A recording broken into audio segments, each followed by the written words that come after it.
ওকে, আজকে আমরা পাইথন প্রোগ্রামে তিনটা প্রোগ্রাম শিখব। ঠিক আছে, এক নাম্বার হচ্ছে Python program to check if a number is positive, negative or zero. অর্থাৎ আপনি একটা প্রোগ্রাম বানাবেন, সেটা যখন রান করবেন, যখন বলবে এন্টার নাম্বার, তো আপনি একটা নাম্বার টাইপ করবেন, পাইথন সেটা বলে দিবে এটা কি পজিটিভ নাম্বার নাকি নেগেটিভ নাম্বার নাকি জিরো নাম্বার। এই প্রোগ্রামটা আমরা বানাবো, নাম্বার ওয়ান। নাম্বার টু, আপনি একটা নাম্বার টাইপ করবেন, সে বলে দিবে এটা কি even number or odd number. ঠিক আছে, যে কোনো একটা নাম্বার টাইপ করবেন, সে কম্পিউটার পাইথন বলে দিবে এটা কি even or odd. Even or odd তো বুঝেন, জোড় এবং বিজোড় সংখ্যা। তিন নাম্বার প্রোগ্রামটা যেটা হচ্ছে Python program to check leap year. Leap ইয়ারটা কি অ্যাকচুয়ালি আমরা জানি যে প্রতি বৎসর পৃথিবী কি করে, এক্সট্রা 6 ঘন্টা হয়। 365 দিনে এক বছর হওয়ার পরে এক্সট্রা 6 ঘন্টা হয়। সে কি করবে, এই 6 ঘন্টা রেখে দেয়, পরের বছর আবার 6 ঘন্টা, তাহলে 12 ঘন্টা হয়ে গেল। ঠিক আছে, এইটা রেখে দিল, সে তো কোনো কাজে লাগাতে পারে না।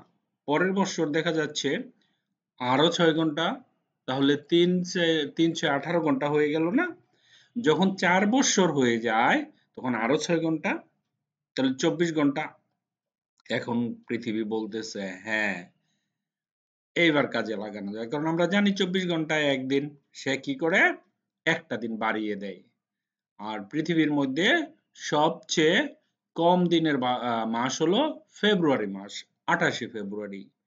তো সায়েন্টিস্টরা কি করলো যে 28শে ফেব্রুয়ারি তার সাথে আমরা এই যে 6 ঘন্টা হলো, এই 6 ঘন্টা আমরা 4 বছর পর পর ফেব্রুয়ারি মাসের সাথে যোগ করে দিব। ক্লিয়ার? তখন কিন্তু 4 বছর পর পর লিপ ইয়ার হয়, লিপ ইয়ার বা মল বৎসর বলা হয়। ঠিক আছে, অর্থাৎ ফেব্রুয়ারি মাস 29 দিনে হয় 4 বছর পর পর। কি কারণে হয়, আশা করি যাদের মনে একটু হলেও প্রবলেম ছিল তাদের জিনিসটা ক্লিয়ার হয়ে গেছে। এটাই আমরা পাইথন প্রোগ্রামে আজকে শিখব। ঠিক আছে, তারপরে যে প্রোগ্রামটা সেটা হচ্ছে Python program to find the largest among 3 numbers. এটা আমরা শিখবো না আজকে, কালকে শিখবো। তারপরে যারা ইন্টারেস্টেড তারা এটা যদি পারেন তাহলে এটা বানাবেন। হ্যাঁ, একটু হিংস দিয়ে দিই কিভাবে বানাতে হয়।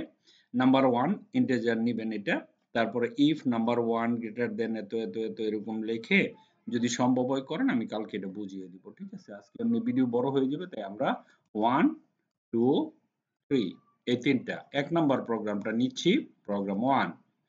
আপনি একটা নাম্বার নিবেন, ঠিক আছে, ইউজার ইনপুট নিবেন। If number greater than 0 print it is a positive number, কোনো মাইনাস নাই, কিছু নাই। ওকে, লেফট নাম্বার ইকুয়াল ইকুয়াল মানে চরম সত্য, যদি 0 হয় সেটা 0 বলবে, else it is a negative number.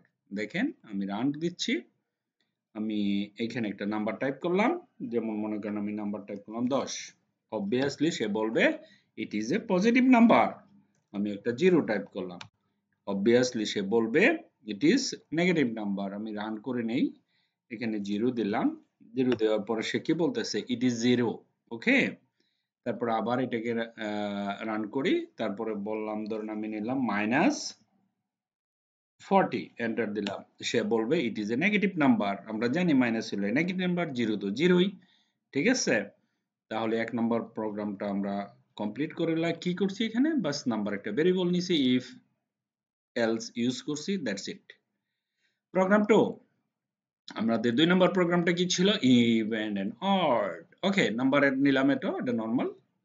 ঠিক আছে, if number modulus 2 equal equal 0, অর্থাৎ যদি কোনো সংখ্যাকে ভাগ করলে সেটার কোনো অবশিষ্ট থাকে না, 0 হয়ে যায়, মডুলাস অর্থ অবশিষ্ট, তাহলে 100% সেটি ইভেন নাম্বার, জোড় সংখ্যা।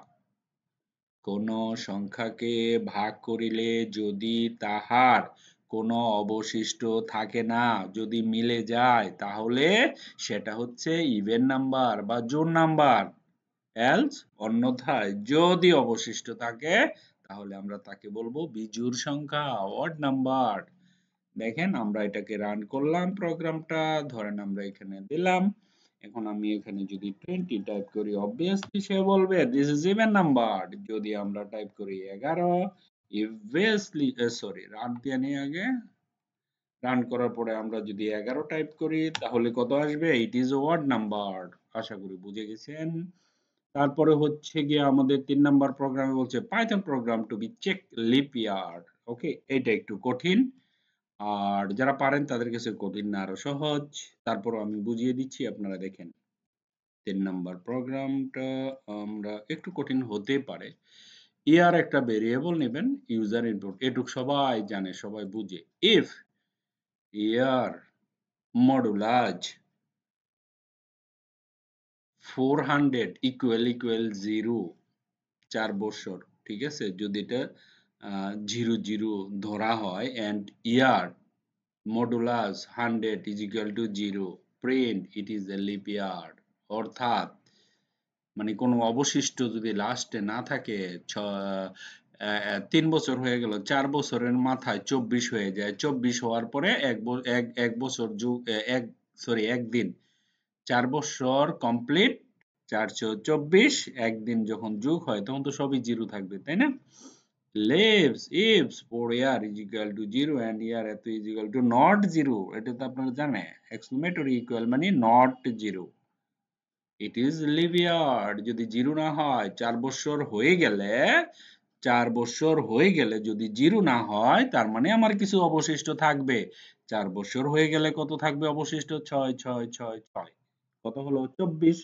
print year is a live year, else is not a live year। আমরা এটা রান করি, ধরেন আমি টাইপ করলাম, এখানে রান করলাম প্রোগ্রাম, বলতেছে এন্টার ইয়ার, আমি টাইপ করলাম 2025, সে বলতেছে 2025 is not a live year, it is not live year, 28 ফেব্রুয়ারি। ওকে, গতকালকে 28 ফেব্রুয়ারি ছিল, আবার আজকে 1 তারিখ। ওকে, আবার যখন আমি যাব 2026, that is the leap year, no, 26 is not a leap year। আবার যখন রান করব তখন কি হবে?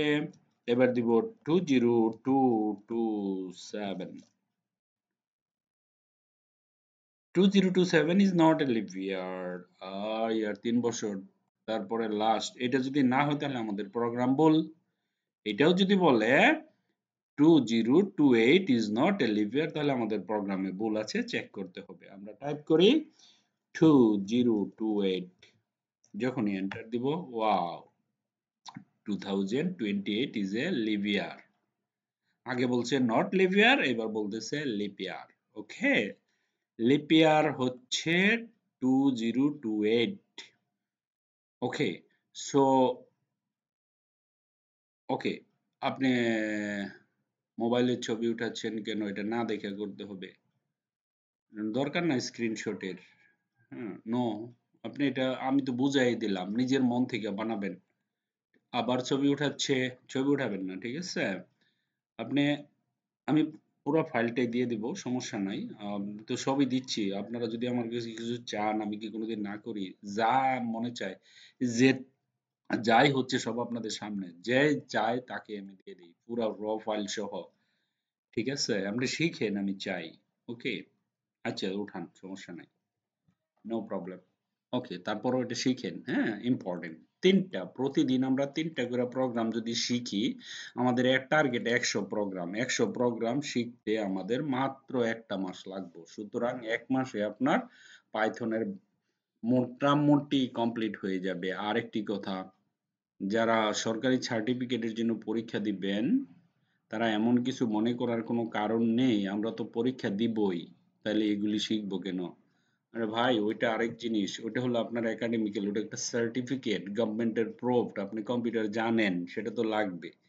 কিন্তু আমরা যখন লেখাপড়া করি, লেখাপড়া শিখে যদি কোনো কাজ শিখতে না পারি, তাহলে তো সেই লেখাপড়ার কোনো মূল্য নেই। তা আমি চাচ্ছি আপনারা সার্টিফিকেট নেন, পাশাপাশি নিজেকে শক্ত করেন এবং কাজ শিখেন। সুতরাং ওইটার প্রসেস জাস্ট খালি একটা পরীক্ষা, পরীক্ষা দিলে যারা এগুলি পারবে, ওই পরীক্ষা কোনো ম্যাটারই না। ঠিক আছে? আশা করি বুঝতে পারছেন। তো পাইথনের এই ৩ টা প্রোগ্রাম আপনারা ক্লাসে এসে আমাকে কিছু বলার দরকার নেই। ল্যাপটপ ওপেন করবেন, কমপ্লিট করবেন, করে বলবেন যে স্যার আমার ৩ টা কমপ্লিট হয়ে গেছে। বাট সেন্টারে এসে করতে হবে। বাসা থেকে করলে তো আমি বিশ্বাস করব না। কারণ আপনি কপি পেস্ট তো করতে পারবেন না। মোবাইল দিয়ে ছবি উঠে দেখে টাইপ করে নিয়ে আসবেন। কিছুই বুঝলেন না। নো, আমার সামনে বসে করতে হবে। ঠিক আছে? ল্যাপটপ নিয়ে আসবেন। আর যাদের ল্যাপটপ নেই আমাদের কম্পিউটারে যেগুলিতে পাইথন ইনস্টল আছে ওইখানে করবেন। আশা করি বুঝতে পারছেন। ঠিক আছে? ৩ টা প্রোগ্রাম আমাদের কমপ্লিট করতে হবে পাইথনের আজকে। Thank you very much for watching this video. Bye bye.